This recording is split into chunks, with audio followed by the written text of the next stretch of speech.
안녕하세요. 역사 돋보기입니다. 우리나라 역사를 볼 때 또 한 번 자랑스러워지는 순간이 한국화를 볼 때입니다. 한국의 역사 속에서 천재라 불린 화가들이 있었는데요. 그중 가장 유명한 사람이 조선 후기 조선의 르네상스를 일으켰다는 김홍도가 아닐까 합니다. 김홍도는 그림의 신이라고 불렸으며 모든 장르를 불문하고 천재성을 보였던 화가였습니다.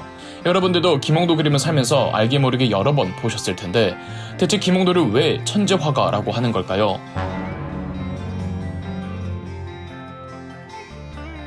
김홍도의 스승 표암 강세황은 김홍도더러 화인은 일반적으로 천과 종이에 그려진 그림을 보고 나서야 공력을 쌓아 비슷하게 그릴 수 있었는데 김홍도는 보고 배우지 않더라도 무엇이든 사생하여 똑같이 그려내며 교묘히 자연의 조화를 빼앗을 수 있는 지경에 이르렀다며 인물, 산수, 신선, 불화, 꽃과 과일, 새와 벌레, 물고기와 개 등에 이르기까지 모든 그림을 다 그려낼 수 있는 조선 400년 역사의 신필이라고 표현하였습니다. 30도 안 되어 화가로서 명성을 누린 김홍도는 단순히 천재일 뿐 아니라 다작을 하며 조선시대 화가 중 가장 많은 작품을 남긴 한 사람이기도 합니다. 그의 인기가 어느 정도였느냐면 스승 강세황의 단원기라는 기록에서는 단원의 그림을 구하려는 자가 날마다 무리를 지으며 문 앞을 가득 채워 잠자고 먹을 시간도 없을 지경이다 라고 나와 있습니다. 예술가들은 어느 시대나 필연적으로 스폰서의 존재가 필요합니다. 김홍도에게는 정조가 있었죠. 영조 때에는 문인들의 그림이 주류를 이루었다면 정조 때에는 왕실과 국가 행사 시 회화 작업을 담당하던 국가관청, 도화서 화원들의 전성기였습니다. 중인이었던 김홍도는 강세황의 추천으로 도화서에 소속되었고 세손 시절 정조의 초상화를 그리며 정조와 부쩍 가까워졌다고 합니다. 1781년 김홍도는 정조의 어진 제작에 참여하며 정조의 절대적 신임을 얻었고 정조는 본인이 직접 가볼 여력이 안 되거나 가볼 수 없는 조건인 곳에서는 김홍도를 파견하여 김홍도의 그림으로 조선의 실정을 간접적으로나마 파악하곤 하였습니다. 풍속화에서 산수화까지 모든 것에 능통했기에 정조가 백성들의 삶이나 조선의 구석구석을 알고자 할 때 사실적이고 생동감 넘치는 김홍도의 그림만한 것이 없었죠.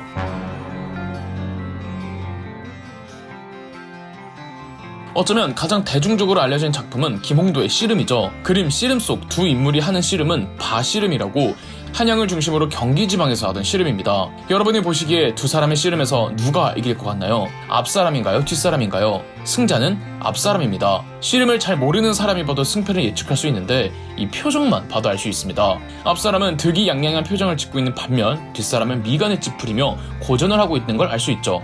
이처럼 김홍도의 풍속화 속 인물들은 표정들이 하나같이 아주 생생하게 표현되고 있습니다. 그림 속 인물들의 표정을 통해 더 많은 것을 알 수 있는데요. 오른쪽 위에 해맑게 웃고 있는 아저씨, 지금 이기고 있는 쪽에 판을 걸었는지 뭔지 여하튼 앞사람을 응원하고 있다는 걸 알 수 있죠. 그런데 오른쪽 아래에 두 사람은 입을 벌리며 크게 놀라고 있죠. 씨름 전문가분들이 이 그림을 봤을 때 이 그림의 다음 상황은 뒷사람이 오른편으로 넘어질 것이라고 한답니다. 오른쪽 아래의 구경꾼들은 선수가 이쪽으로 넘어지지 않을까 놀래고 있는 거죠. 오른쪽 아래 구경꾼 이야기가 나왔으니 하는 말인데 오른쪽 아래 구경꾼 한 명의 왼손 오른손이 바뀌어 있죠. 왼손 오른손 바꾸는 거는 김홍도의 시그니처 같은 표시입니다. 심지어 다음 선수까지 예측해볼 수 있는데 왼쪽 위편의 구경꾼들 중에서 유일하게 신발을 벗어놓은 사람이 보이죠. 긴장한 모습까지 역력하네요. 그 옆에 부채로 얼굴을 가리고 있는 사람은 선비의 채통을 지키려고 너무 신난 감정을 드러내지는 않지만 그래도 다리는 저리는지 살짝씩 다리를 펴고 있네요. 그리고 그림의 구도를 한번 보실까요? 인물의 밀도가 위와 아래 중 어디가 더 높죠? 위에 사람들이 더 몰려있죠. 이건 구경꾼들의 모습을 위에서 아래로 내려다보는 부감의 형태를 하고 있습니다.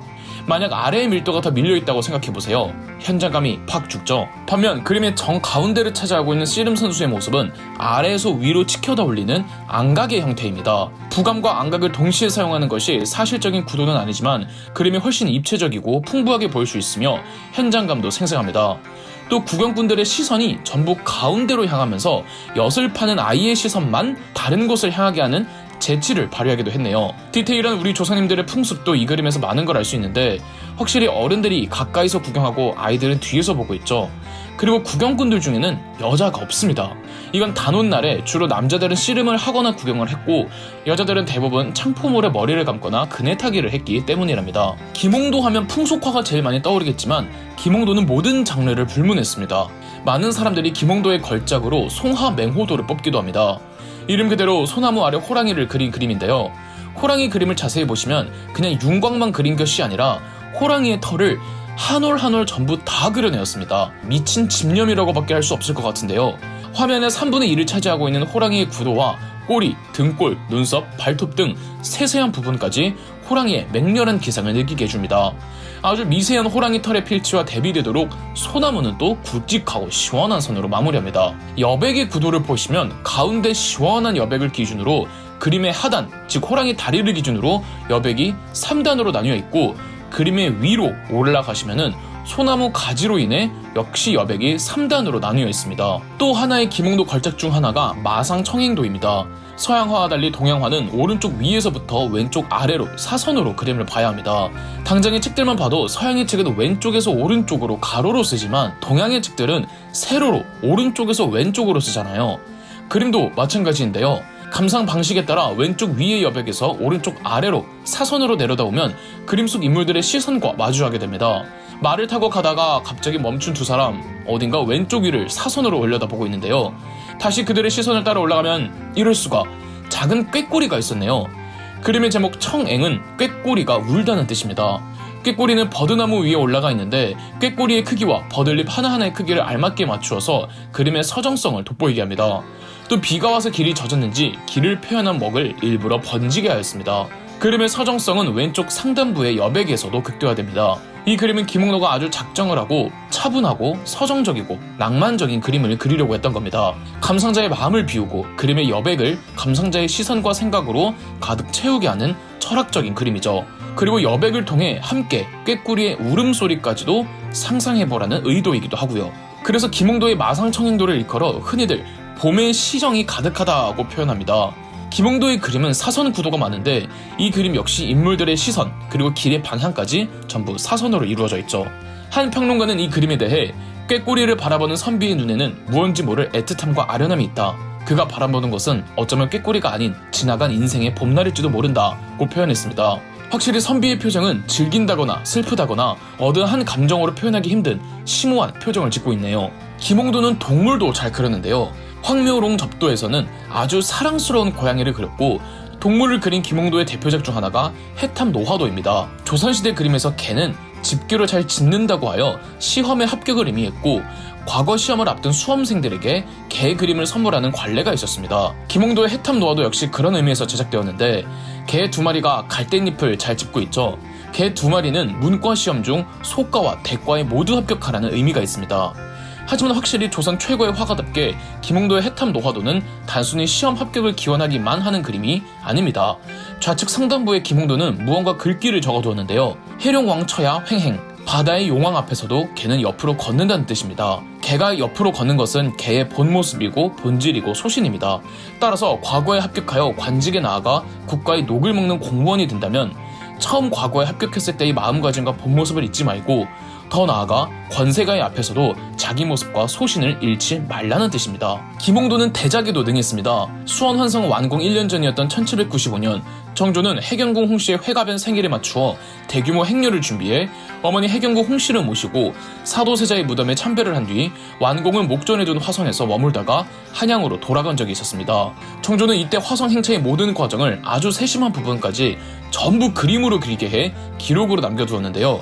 이 의궤가 원행을묘정리의궤이고 이 중에서 제7폭인 시흥환화 행렬도를 그린 게 김홍도였습니다. 1790년에는 정조가 사도세자의 무덤 앞에 아버지를 기리기 위한 절 용주사를 건립했는데 정조는 김홍도에게 용주사의 불화를 지시하기도 했습니다. 김홍도의 나이 60세에는 개성에서 개최되었던 경로잔치를 그려달라는 의뢰를 받았는데 이 작품이 기로세련궤도라고 인물 무려 173명을 그렸습니다. 하지만 마냥 풍속화이기만 한 것은 또 아닌 게 화면의 원경에는 송악산의 산수화를 그려넣었습니다. 그림의 중경과 근경에는 173명이 빼곡하게 그려져 있는데 모두가 다 다른 역할과 다른 자세를 하고 있다는 게 놀라울 뿐입니다. 김홍도는 평범한 그림을 그릴 때에도 인문학적 가치와 소양을 그림에 담아냈기에 우리 역사 최고의 화성으로 거듭날 수 있었던 게 아닐까 합니다. 여러분이 가장 좋아하는 김홍도의 그림은 무엇인가요? 그럼 역사돋보기였습니다. 저희 역사돋보기가 멤버십 가입을 시작했습니다. 멤버십 가입을 해주신 분들 덕분에 영상 제작에 큰 도움이 되고 있습니다. 감사합니다. 영상 재미있으셨다면 구독과 좋아요, 알림 설정까지 해주시면 감사드리겠습니다.